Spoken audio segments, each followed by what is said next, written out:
Hi, guys, and welcome to a special segment of Mostly Peaceful Latinas. I am Bella, and today we are going to be talking to local Miami-Dade County School Board candidate for District 9? 7. Yep, 9. District 9. Kimberly Beltran. Kimberly, thank you so much for coming on the show. We're doing these highlight videos in hopes of familiarizing our audience with who the candidates that are running, particularly in these smaller local races that don't always get the same kind of national media and attention. So why don't you start off by introducing yourself to our audience and letting them know exactly what part of Miami is your district cover? Okay. All right. So my name is Kimberly Beltran. I was born and raised here in Miami. I went through the public schools myself and graduated probably several years before you were born, back in 1988. My whole family pretty much went through public schools and we loved it, the best years of our life. However, lately, in the last, I'd say 15, 20 years, it has progressed downhill. And COVID was the anvil that took it down. And we have a lot of radical ideologies that are trying to creep in that fortunately we've been able to hold the line on. But if current trends continue, we could really lose our schools. And so our district covers South Dade. So it starts, the northern end is Pinecrest, and the southern end is Florida City. So if you're familiar with the landscape of our county, Pinecrest is very affluent. A lot of, high-end celebrities, athletes live there. Then you have the upper middle class, the Palmetto Bay, Cutler Bay areas, homesteads, and then you have the more urban, or I should say rural or socioeconomically less advantaged down in Florida City. So you have a wide range of students, schools, Very diverse, different issues, but all of the issues I think are being neglected. Yeah, you've got a very diverse. You've got a very diverse district that you're running in. A very diverse district. Kimberly, tell me a little bit. What was your motivation for running? What was kind of like the moment where you're like, you know what, I need to take this position? Well, you see a lot of national news, and you see a lot of crazy going on, and people getting expelled from school board meetings, and parents being labeled as terrorists. And it makes you honestly take a look and see, is that happening where I'm at? Because honestly, up until like 3-4 years ago, I wasn't even following the school board at all. And so you start taking a look and saying, hey, are any of these issues in our area? Is anything impacting us the way it is on the national stage? And you see how it's starting to. You have the LGBTQ History Month creeping in. For the last 3 years, it's been pushed and pushed again and pushed again. And, fortunately, the last 2 years it failed, but not for lack of trying. And so that was one thing. And then you look at the reading scores. Only 55% of graduating seniors are reading at grade levels. And at the same time, you go to the website of the Dade schools and you see 94% graduation rate. Who are these kids who are the kids graduating? What standards, how prepared are they? And I've talked to teachers and they're shuffling kids through. They're shuffling kids through because they're prioritizing equity over equality. And so if they feel you are in a specific group, then you should be set to a lower standard and moved along. And that really doesn't serve anybody. That doesn't serve the student. It doesn't serve the parents. It doesn't serve our community. And it all comes down sometimes to money. And then you look at that and you see the wasteful spending. You see them growing the government. You see them investing in things that nobody needs or wants, and nobody's stopping it. And the ones that are barely holding the line. And I just couldn't let that happen anymore, because you can put whoever you want in the White House or the governor's mansion. And if you lose the students, you lose the country, because the best anyone can do in that level is 4 more years. And then it's all downhill from there if you lose its children. What are some of the biggest deficiencies and needs that you identify in your district? You've got a very diverse district. Every district is different. What do you think are some of the biggest deficiencies and need that currently exist within your district? Well, across all of the schools, from the ones in the upper class and the lower income neighborhoods, a lot of them have building issues that are in disarray, or repairs and maintenance that is unkept. And whether it's a dilapidated baseball field, a crumbling sidewalk. One teacher told me she has a leaky roof and that the students have to put buckets and walk around it every time it rains heavy, and nobody's responded to that. And that's in our district. That's our school board member. And, how recently, but accordingly, it was a few months ago that she told me this. And I've also met with contractors, because to me that is unacceptable. And they've told me that contractors don't want to do business with the schools because everything is so filled with red tape. It takes 6 months to a year to get paid for any work that's done. So you're getting fewer bids of fewer, reasonable priced things to maintain that.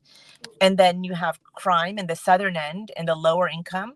At one of the elementary schools, there was about a year ago a drive-by gang shooting across the street.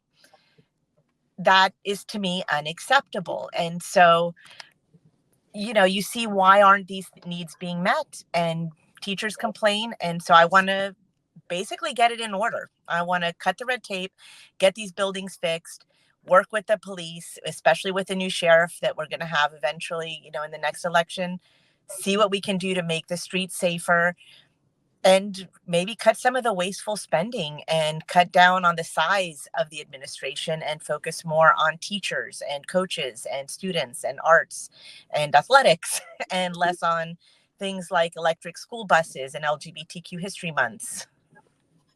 Tell me a little bit about that. You bring up two really important points. One of them being our school budget. Florida has a huge, the Miami-Dade County School Board has a huge budget. Do you, on your campaign, do you feel that funds are being allocated adequately? And what are your plans to kind of, oversee that and continue to spend where the expenses should be and where things are being wasteful? Well, I definitely don't think we need more money. I think we have plenty of money. I do think it's being wasted and allocated in ways that don't serve the students or the parents or the taxpayers. We currently added, and the current school board member, the incumbent I'm challenging, actually increased the administration by hiring a chief diversity officer and a chief sustainability officer. So what they do, I'm not exactly sure, but why they're getting paid more than any teacher is getting paid makes no sense to me. I see that as a total waste of money and resources. I think that she also invested $11 billion for the Green New Deal to go replace our 1,000 school buses with electric school buses. Is that billion with a B? Billion with a B? Yes, with a B. Oh, yes. Okay. I was unaware of that. Yes. So there's $11 billion into a Green New Deal to switch us into. Yeah, so it started off with a settlement from Volkswagen where school districts across the country could invest in electric school buses to go green. It didn't even say electric school buses. So that's all. I shouldn't have said that. But to go green.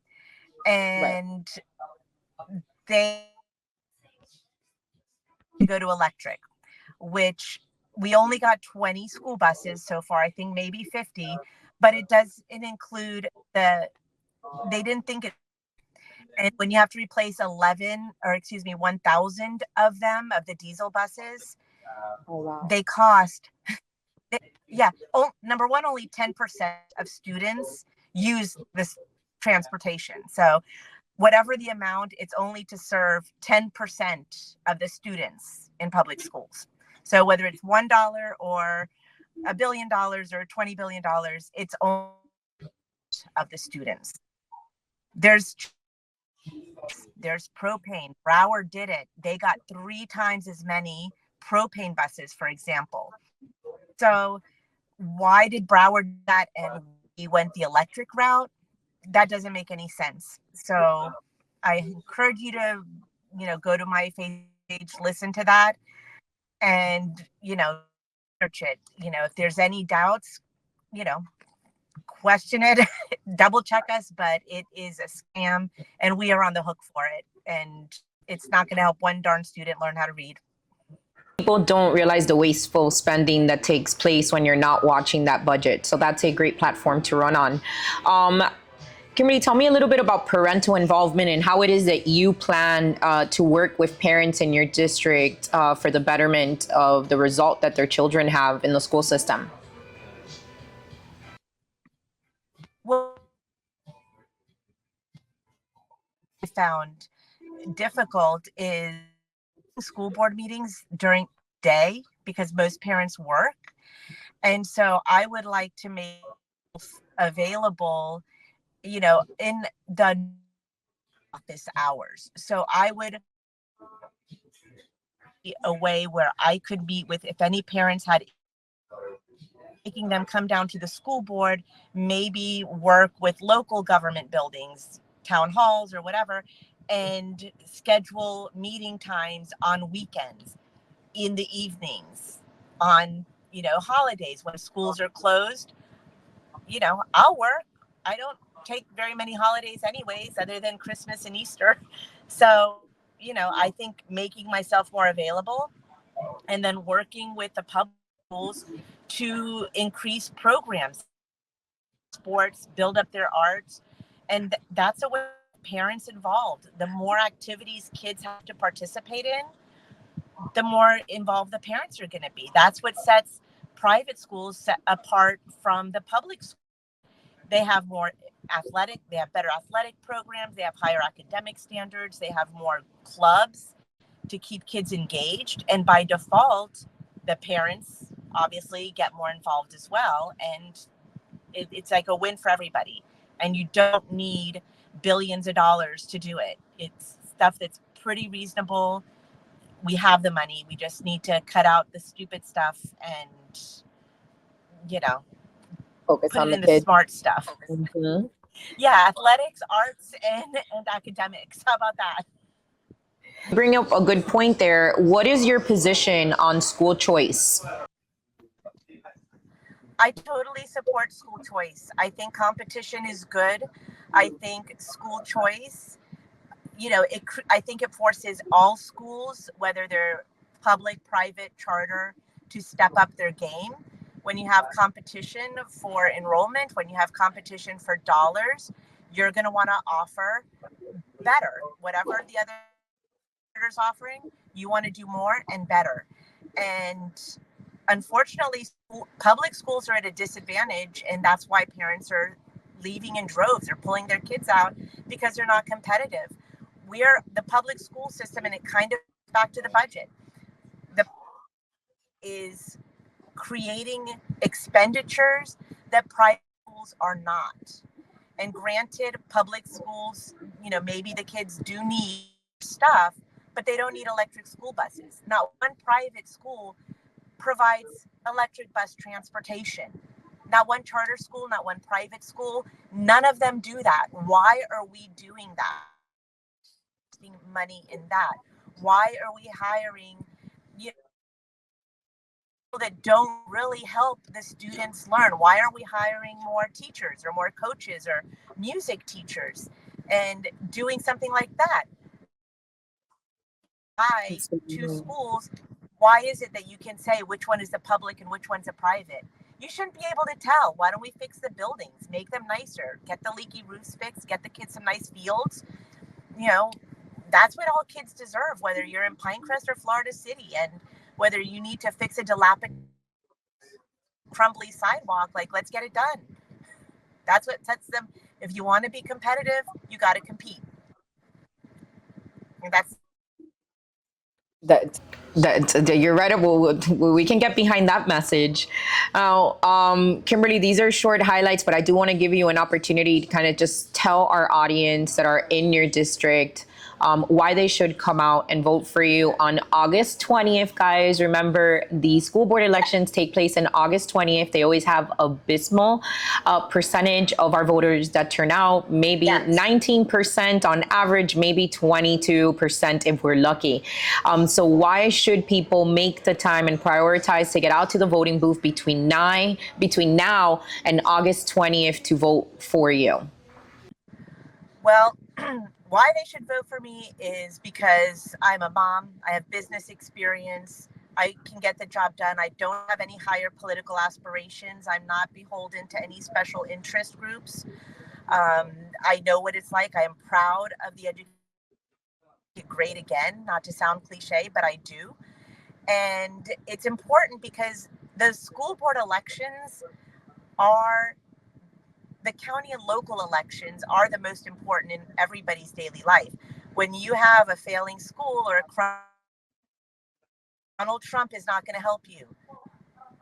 Joe Biden is not going to help you. Kamala Harris isn't going to help you. It's going to be your local commissioners, your local school board members, your local mayors.